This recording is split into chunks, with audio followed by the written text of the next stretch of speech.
Roswell,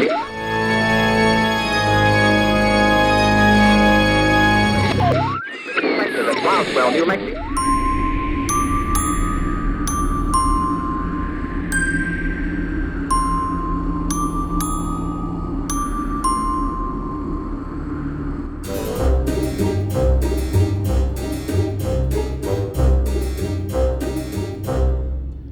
Greetings and welcome to the Unnormal Paranormal Podcast. Our guest today, historian and folklorist Shannon Jones, will bring to light the genesis of today's beliefs towards religion and the occult. I say genesis because many of today's holiday celebrations and attitudes regarding the afterlife weren't shaped in 2022. No, more like 1862. Stay tuned. You don't want to miss this one. You're listening. Yeah, like all the time I'm listening. To the Unnormal Paranormal Podcast. Thanks for listening, and we'll be back in one moment. Like this really got me in orbit. Welcome, everyone, to the Unnormal Paranormal Podcast. Yes, it's been a while, but recently recovered from the City Lost and Found department are my two colleagues, James Poston and Rhonda Fells. Say hello, you two. Hi, guys. Hey, you guys. Yeah. Today, we're honored to be operating from the beautiful Mechanicsburg Mystery Bookshop, located in Mechanicsburg, Pennsylvania. If you love mysteries, spy, thriller, and sci-fi, you need to follow the link we're dropping in the notes for this episode. And a thank you to Charles and Deborah Shields for allowing us to be here today. Thank you, All right, Charles gave us a fist pump. Thank you very much. A double fist pump. Our guest today is the result of fate. While driving through the mountains north of Harrisburg, Pennsylvania, a sign for the Victorian Ghost Story Museum was spotted, and you instantly recognize your next must-have interviewee. Her name is Shannon Jones. She's an educator, historical researcher, folklorist, and her passion is urban legends, ghost stories, and Gothic literature from the Victorian era. And since we're in the heart of Pennsylvania, we're going to get some Pennsylvania Dutch folklore stories. For those of you outside of Pennsylvania, you're in for a treat because, as James says all the time, Central Pennsylvania is just flat out weird. Welcome to the show, Shannon. Thank you for having me. Since this is your first and hopefully not last time with our show, tell us a little bit about your museum. Sure, I'd be happy to. So, my background is actually a mix of criminal justice and history, and I got my master's in medieval history, and that is what I teach on.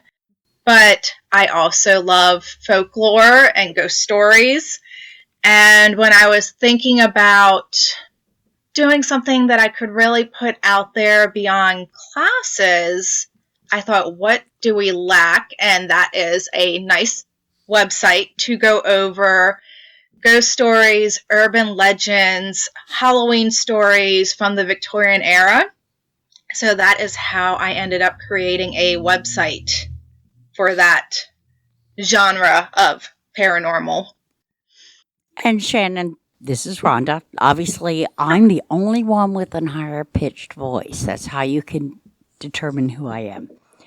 But when Jeff told me that we were getting you on our show, I immediately went to a Victorian Ghost Story Museum. And there was all kind of stuff, which we will get into. But I was, one of the things that was talked about there was the fact that Halloween, as we conceive it today, was not what it was conceived of during the Victorian era. It was more like a dating kind of thing, whereas now it's a dating. Oh, yes. A dating thing. Okay. Yeah, a dating thing. Whereas it has morphed into something for children. Can you talk about that a bit? Sure. So, yes, once upon a time in the Victorian era, they did a lot of things in a certain way that we would never think about doing, or we never view it in the same aspect, but Halloween was basically a fall version of Valentine's Day. And they would have parties for the young adults, older children. It wasn't for little children at the early stages. And they'd have parties, and the girls especially loved to do little love charms, such as taking an apple and slicing the apple up and letting the pieces fall and seeing what letter shapes come out of the apples. And that letter shape was the initial of their future husband. And the whole holiday party thing was about doing little fortune-telling things to find out who you would be marrying in the future. They also had a few that were a little more dangerous, like holding a mirror in one hand, a candle in the other, and walking downstairs backwards to figure out if you can see your future husband in the mirror. For me, that would just mean breaking my neck. But go ahead. Yep, I thought the same thing when I talk about it with students. I'm like, do not try this at home. This is just your historical reference to something that happened. And yeah, it's not until much later, towards the 1900s, that it goes from like fall harvest parties like that to something more young child based. And then, of course, previous to the party aspect, there was a lot of traditions that came over from old world Europe that took root in the immigrant areas, but then the Valentine's Day, Halloween grew out of that. That is fascinating to me. It was equally fascinating to me to find out that there was a time when Christmas kind of ruled supreme in terms of ghost stories. You were supposed to sit around with your loved ones and tell ghost stories at the fireplace. Now, that's very different than what we do today, but I do think about Dickens and A Christmas Carol. I knew that they used to tell ghost stories, but I thought that was just in the UK for Christmas time. Do you think maybe it was a religious thing that did it? Maybe clergymen stepped in and said, hey, you know, this is where our spiritualism is getting a little bit overboard? I have to go way back with the whole concept of ghost and the church, because the church from the medieval time period really did love to step in when it came to ghost stories and how to work with them. And there was a time that the church did step in and say, oh, you shouldn't be talking about ghosts. They're basically not good things to talk about. You get the demon thing thrown in. But then in the later medieval period, you start getting into writers of the time period just writing ghost stories. And that, to me, is something that just carried over into the future centuries. You know, you have to go a couple hundred years to hit the Victorian era. But I think it's less about the church at that point and more just how ghost stories evolved over time. And it just kind of stayed within those boundaries. Talking about some spirituality, let's talk about in the U.S., okay? Okay. You have the Puritans come here, and they kind of, from what I've read, put the kibosh on a lot of the traditions of the old world, if you will, dealing with ghosts, correct? Yes, they did. How did they do that, and what did they do, if I can ask? With the Puritans, they really settled in the Massachusetts area, and it's that area that had kind of the ban on Christmas for a number of years, and it dates back to this narrative that's been around since just even Europeans began converting during the Roman times into the medieval period, where they wanted to get rid of anything that was viewed as paganistic and leftovers of polytheism, old world superstition. I mean, they had their own superstitions, but the older old world superstitions. Right, I'm with you. So they just kind of wanted to get rid of all that. The thought of Christmas trees being more paganistic. Of course, when you look back at ancient Rome and their festivals, they had a lot of wine and drinking going on, and the Puritans were not going to have any of that either. So a lot of their not being interested in Christmas comes from those ideas of just staying as far away as possible from the European antiquity age, basically, and staying away from any idea that would involve having more than one god being worshipped, and that also figures in with nature as well. Okay, I'm going to bring up something that I know you will agree with me on. When we were trying to establish Christianity, we borrowed from pagan traditions, correct? Yes, we did. And there's a lot of people who don't like to hear that. There's a lot. It's such a hot topic in the historical world, through the religious world, because some people want to say borrowed, some people want to say they stole them, some people want to say none of that ever happened. But when we're looking at a lot of conversions did happen during the medieval time period in Europe. So when we're looking back at it, one of the best ways to get people to convert is to allow them to carry over some of their older traditions, things they are used to, and then putting them in the new religion. It gives that comfort level. And in some areas, that's how it worked. We see churches in like Ireland that were built on top of old pagan sites.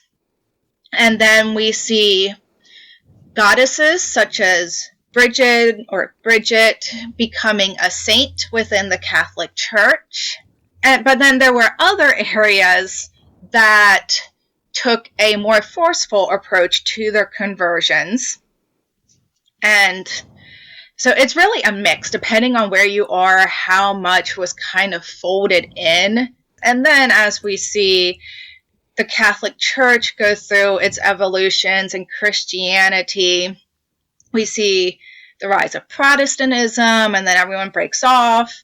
And then you get the Puritans who say we are more religious than everybody else because we're stricter about it. And they kind of ruled England for a time and then came over here to the Massachusetts area. But then there's also, continuing on with that, certain groups that... I'm loving this, by the way. Yeah, that just converted, more than likely because everyone around them was converting, and they're like, well, if we want to keep some good trade going on, we should also convert. That comes out of books I had to read on Scandinavia and the Vikings during the medieval period. There's a lot of talk that their conversions were more in line with trading and with their neighbors and wanting to maintain those good trade relations.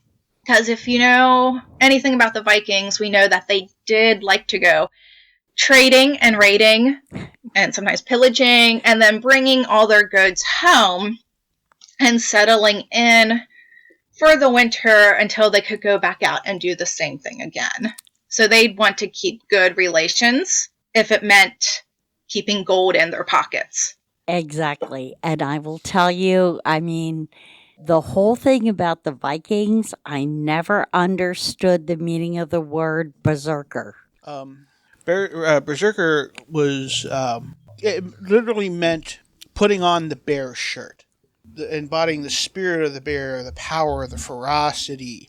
Proper word for it in their language escapes me at the moment, but that was roughly it. It was a very, very hallowed and spiritual thing to be able to channel the spirit of this animal into, for a warrior to supposedly channel the spirit of this animal to get such unstoppable fighting power. You didn't fuck around with the berserkers. God, I love the fact that I do this podcast with you people because I learned the word berserker when I had a friend who dared me to read a Scandinavian folklore thing from 500 BC, and I actually did. And one of the words that came out of it was berserker. And you know exactly what it means. I love you guys. They usually did the blood eagle when they went berserker. That's my understanding. And scare the hell out of people. Them mimicking the Native Americans. Okay. Shannon, are you still glad that you're doing this thing tonight? Yes, I am. I think you would be because we are. Here's the thing about us. We started out as people who were just kind of interested in what happens, if you will, beyond the pale. Right. And right. that has led us into all kind of things. We've made a lot of friends. We've learned a lot. And we're really glad you're with us tonight. What drew me to you was the fact that you talked about Pennsylvania folklore, where you're from, Halifax, Pennsylvania, which is about 20 miles north of Harrisburg, right? Yes. It has a strong Pennsylvania Dutch background. Pennsylvania folklore, is it basically an Amish influence when you talk about the Pennsylvania Dutch Not necessarily. flavor to it? Yeah, a lot of people always assume, like, it's almost an automatic assumption that Pennsylvania Dutch is all Amish. Mm-hmm. Where I'm at in Halifax, everyone around here considers themselves Pennsylvania Dutch, but we don't have Amish here. We do have Mennonites. And my own Right. Pennsylvania Dutch background was Mennonite, who later converted to Episcopalian. Mm. So it's a bit of a mix. It really comes down to that German heritage that you bring over, which also kind of funny is that my family considers themselves to be Pennsylvania Dutch, but we're only quasi-German. We were actually French from France and the French side of Switzerland who crossed over the Rhine into that Rhineland area and just kind of molded ourselves in with the German people and then came over here. So it's really a mix to me.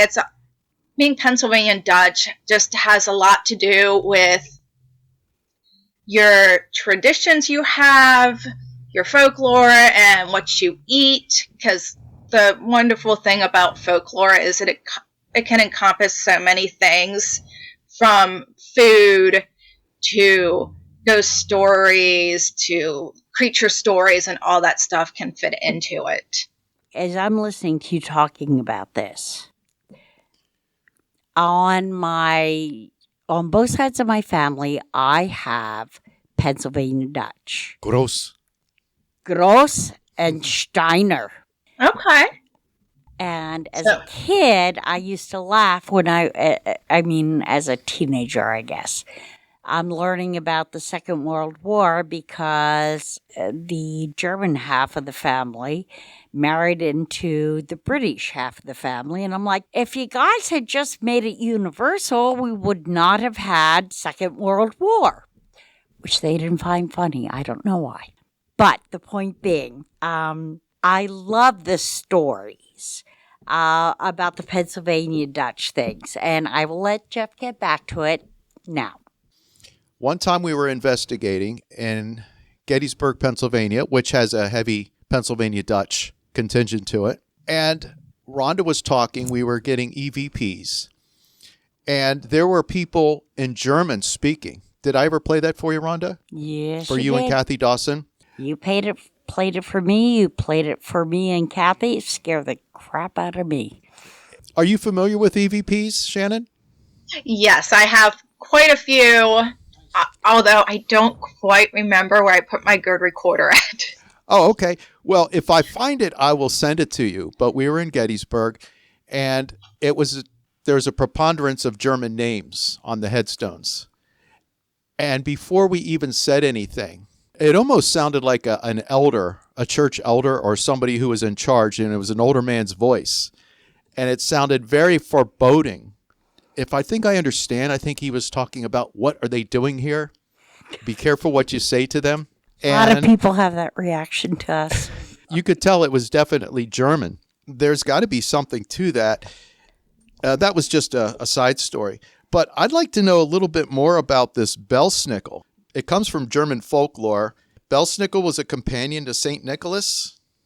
Yes. Is that a Belsnickel? Is that a Pennsylvania phenomenon, or is that something from the old country?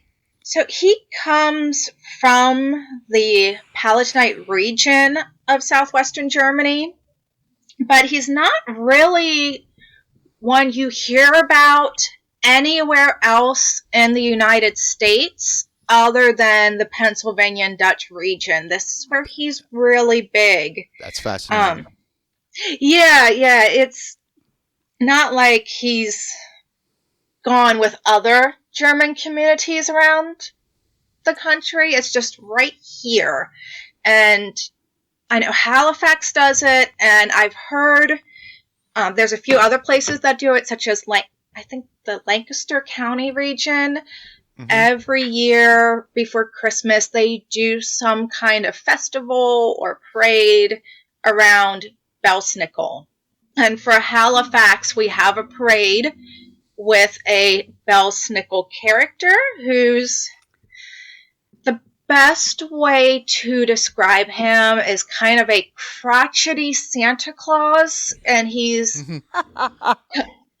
covered in furs, so he's very brown looking because of his furs, and he goes around to check on all the children before Santa arrives to see if they've been good or admirable, or if they've been bad and impish. And he also might offer them candy, but you're not supposed to take the candy too fast, because in his other hand he carries a switch. Wow. Reminds me of my dad growing up, but go ahead. Is that any relation to... when you're talking German folklore, there's usually something that's not always family friendly with the characters. And actually for Halifax, the last few years, the person who has designated themselves as the Belsnickel looks a little bit more like Krampus. He has the brown coat, but then the Krampus horns. Yeah, that was going to be my next question. Like, what is his association to, or relationship towards Krampus? So they're both German-based, and they're both considered companions of St. Nicholas. I can't recall any folklore where the two actually cross paths. That'd be interesting. And if I remember correctly, Krampus usually just steals the children and puts them in a sack, and Belsnickel... Bad ones. Yeah. And then Belsnickel beats the children. So it's a tag team deal. A little bit. A little bit like my uncles. I mean, kind of a side note, because I don't know how much you can talk about popular culture on this. Oh, go ahead. The Office has a skit with the Belsnickel, where Dwight dresses up as the Belsnickel. I don't know if you've ever seen that one. That's very Dwight Schrute-like, though. Dwight Schrute was Pennsylvania Dutch. Yeah, since The Office takes place up in Scranton. Right. And then, one of the characters comes in as Belsnickel, and nobody else knows what he's talking about. Yeah, that's... Okay, because I know Dwight Schrute's personality, and he does seem like somebody who would whip little kids. but you like the guy. Correct me if I'm wrong, but Germans have a stereotype about being a little harsh, perhaps, loving people, great hearts once you get to know them, but they could also be a little harsh on the outside. They can, especially with their folklore. It seems like so much of their folklore is just designed to keep their children being good. No matter what else goes on in the world, just know if you're good, these monsters won't hurt you. So just be good for Christmas, and we'll all have a Merry Christmas. Right. Checking a list, checking it twice, seeing who's naughty or nice. Yeah. And in Germany, and the traditions that came over, Belsnickel and Krampus take care of all that, so St. Nicholas doesn't really have to worry with it. It's fascinating what you're telling us tonight. Are there any other Pennsylvania folklore, Germanic-based characters that you could think of? There is one. I've been trying to remember his name because I want to say it's Johann or Johannes. What is the person's name? I think it's Johannes. And I feel like his story is very like the Wild Hunt.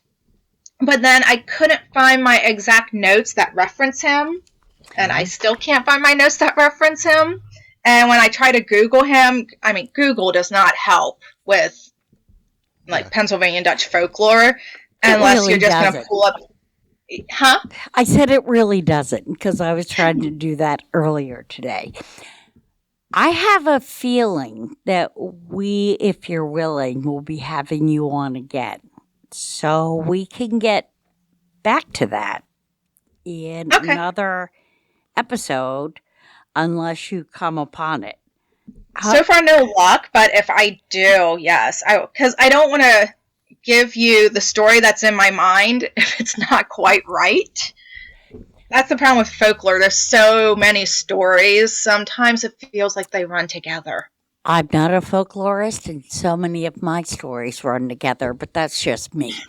I have lacking. What can I say? I also, when I went to your website about a Victorian ghost story museum, there's a lot there. And there is. And it kind of got me thinking a long, long time ago. We're talking decades. I bought a book called Madame Blavatsky's Monkey. And it was talking about the whole Theosophical Society and what that was all about. And I'll be honest with you, I didn't really understand it. Can you talk at all about the occult during the fascination, if you will, with the occult during the Victorian era and seances and spirituality? Not that I haven't given you a wide net that you have to draw in. I can tell you a little bit about it. Okay. That's one of the problems with having kind of a broad interest in history is sometimes there's too much stuff going on in the brain. So you have to try and narrow it down a little bit. But yes, when it comes to the Victorian era, there's several reasons that the occult and spirituality all become really popular. One has to do with the Civil War and a lot of people dying during the Civil War, and then their loved ones who are left behind want a way to contact them. One huge kind of proponent showcase for the occult and spiritualism in the United States was Mary Todd Lincoln. I wrote that name down, yes. Yep, so following the death of her husband and two of her sons, that's it. She really got into trying to contact him. That also gets into the realm of spirit photography, where there is a photograph out there of Mary Todd Lincoln with her deceased husband. But it's not really him. With spirit photography, the photographers would do tricks with the cameras, and they overlay pictures to make it look like there was a ghost in the picture. I mean, it's fascinating. I mean, we talk about the Victorian era and the rise of spirituality, and you think about Queen Victoria was herself. She had seances, from what I have read. Mm-hmm.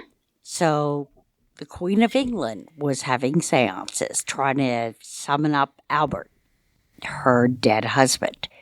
And you had Mary Todd Lincoln trying to get, some kind of message from her husband, Abraham. Mm-hmm. Yes. And what I have read is it was kind of the perfect pivot point, if you will, because you had religiosity, if you will. You had science, and you had photography. And people were manipulating the photographs. People were trying to, get their religion and their science together on one level playing field. And it just was... Seems like we try to separate those two out today. Whereas back then, if I understand you correctly, Rhonda, they tried to merge it. But nowadays, they sort of try to rip it apart almost. I really can't say that. No. I mean, I think they were just people back then who were looking for an answer. But it was the first time that you could take good photographs, and people were manipulating the photographs, showing ghosts, whatever. And people were beginning to have a healthy regard for science, and yet they had their religion, and they were trying to bring those two things together. I don't think we can even do that today. Oh, heck no. We did actually, if you guys remember, we interviewed a photographer named Jason Guffey. He does tintype photography, Shannon. If you Google his name, Jason Guffey, Guffey, tintype photography, and he has reproduced the spirits coming out of people's mouths. I forget what he calls that. He's done the ectoplasm. Ectoplasm, right? He did the ectoplasm. Seriously? Yes. He's very talented. How does he do that? I might include one of his pictures too in this episode if you don't mind. But I think you would really like to take a look at him also. Oh, definitely. That sounds really interesting. Yeah. The only other person I've ever met that really worked with a carryover from the Victorian era at one of the Fort Halifax festivals, there was a lady there that made the mourning jewelry out of hair. I don't know if you've ever heard of that. I have. Mourning brooches out of the hair, yeah. Yes. So it's interesting what talents from that used to go on in the Victorian era people still do today or find ways to recreate. But also another thing with the Victorians, when you look at the people of the time, they have so many rules of etiquette for mourning and pretty much every aspect of their lives. And they almost come off as sometimes a little snobby or prudish compared to our modern world. And with spiritualism, that could become something you could do behind closed doors that lets you not be in those confines of what society always expected of them. So it was a little bit freeing for some people. You've been listening to the Unnormal Paranormal Podcast with guest, historian and folklorist Shannon Jones in a virtual Victorian ghost story museum, part 1 of 2. Stay tuned next week for the exciting conclusion.